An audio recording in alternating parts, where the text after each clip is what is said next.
오는 20일 예정된 나루히토 일왕 즉위식에 이낙연 총리가 한국 정부 대표로 참석합니다. 또 24일에는 아베 총리와의 만남도 예정돼 있는데요. 양국 총리의 이번 만남이 한일 갈등 극복의 계기가 될지 주목됩니다. 일본 게이센 여학원 대학 이영채 교수와 이야기 나눠보도록 하겠습니다. 교수님 안녕하세요. 네, 안녕하세요. 네, 안녕하세요. 태풍 피해가 굉장히 컸잖아요. 예, 역대 최대 태풍이라고 했죠. 네, 교수님 계신 곳은 괜찮습니까? 예, 여기 도쿄 지역은 그렇게 큰 피해는 없는데요. 네네. 지방에 많은 피해가 있었고, 특히 전국에 약 70명 이상의 사망자가 있고, 네.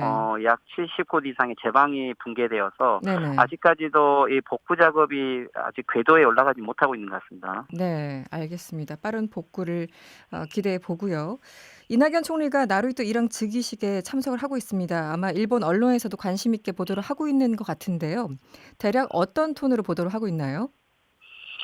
네, 일본에서도 예, 일왕 즉위식에 문재인 대통령이 참여하는가 안 하는가 이게 조금 관심거리였고요. 네네.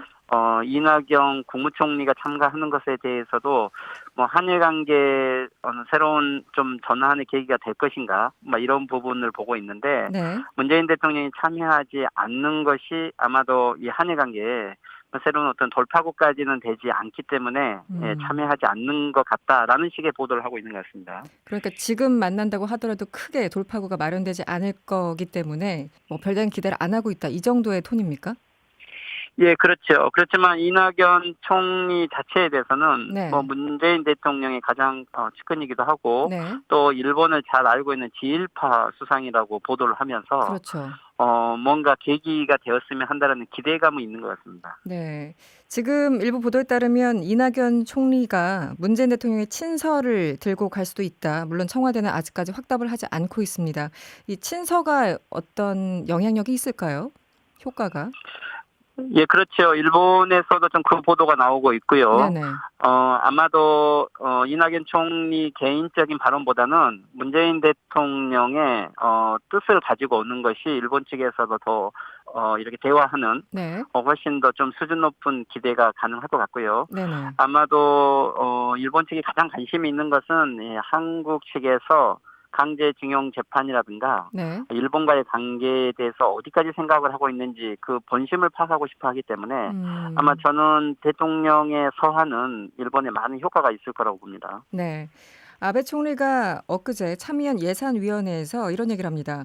한국과 일본은 대화를 계속하지 않으면 안 된다고 생각한다. 이런 얘기를 했는데요. 사실은 이 얘기를 뭐 처음 한 건 아니고 대화는 계속해야 된다. 얼마 전부터 이런 얘기를 하긴 했습니다. 그런데 예전에 비해서 뭐라고 할까요? 이 발언의 강도가 더 높아졌다거나 어떤 움직임 같은 게 있습니까? 이번 이 발언은 최근에 이웃나라, 중요한 이웃나라라고 발언도 했고 또 네네. 한일 관계는 계속 대화를 하자라고 제안을 한 거기 때문에 네네. 이전에 비하면은 조금 더 유연하게 변했다고 생각할 수 있고요. 아, 또 여기에는 일본의 지금 현재 이 경제 상황이라든가 그리고 이번에 태풍과 관련돼서 피해라든지 네. 또 일본이 소비세 인상 같은 걸 해서 네. 이 경제 전체적인 현황이 그렇게 바람직한 수치가 나오고 있지 않기 때문에 네. 이 한국과의 경제 악화가 나름대로 영향을 미치고 있다라고 하는 네. 이러한 의식을 하고 있는 것 같습니다. 음. 그래서 어떤 형태로든지 한국과의 관계 개선에 대해서는 모색을 하고 있다라고는 볼 수 있는 것 같아요. 네. 예전에도 사실 뭐 지난달에도 보도가 나왔지만 실제 우리 그 국민들이 일본 여행을 굉장히 자제하고 있지 않습니까? 그래서 일본 지자체에서는 굉장히 피해가 심각하다. 거기에 대해서 위기 의식이 더 커진 것 같습니까? 어떻습니까? 일본 도쿄 같은 경우는 지금 럭비 세계 대회를 하고 있고 네. 또 배구 월드컵 대회도 하고 있어서 네.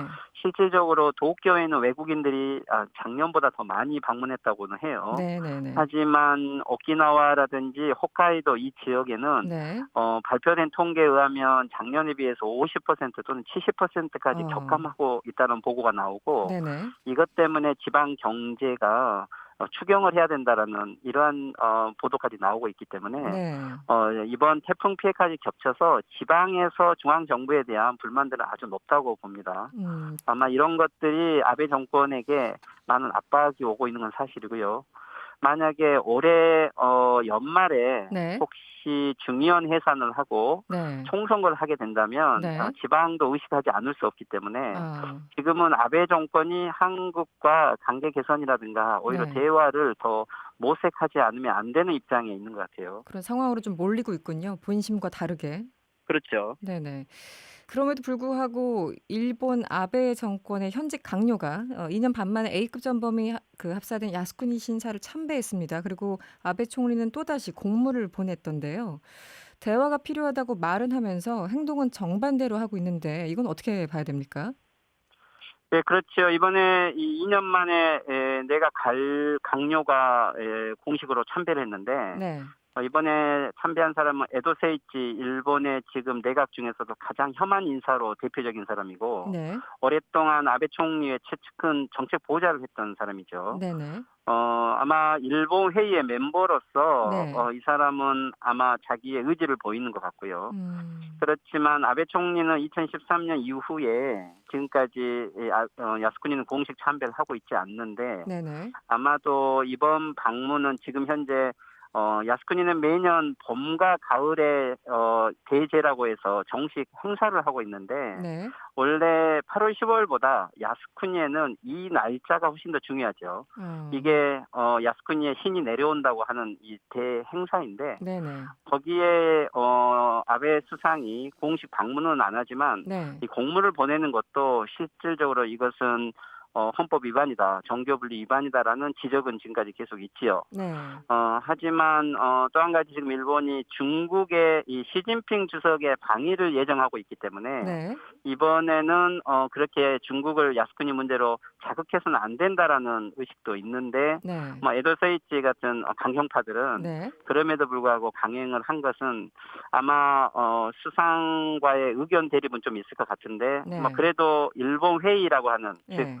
수상을 지지하는 강경파들에 대한 무마 효과로 아마 허용 속에서 방문을 했다고 볼 수 있을 것 같아요. 네.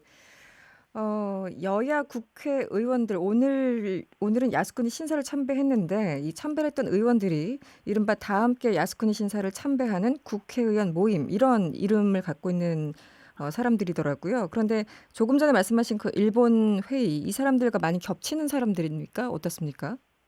이것은 일본 회의 멤버들 중에서 네. 여야를 막론하고 야스쿠니를 함께 참배하는 모임을 만든 거기 때문에 아. 거의 아마 90% 이상은 일본 회의 멤버들이고요. 네네. 특히 올해 같은 경우는 야스쿠니가 세워진 지 150주년이 되는 해이기 때문에 아. 아마 봄에는 이 국회의원 모임들이 갔었고 그리고 네. 8월 15일도 갔었는데 아마 이 네. 모임은 정기적으로 여야가 항상 해왔던 이 공식 음. 방문인 거죠. 네. 어찌됐든 24일 이낙연 총리와 아베 총리가 만나게 되는데요. 사실 이게 통역을 포함하는 시간인지 모르겠지만 20분 미만일 거라고 예측하는 기사들이 있습니다. 비교적 짧은 시간인데 어떤 의제들이 논의가 될까요?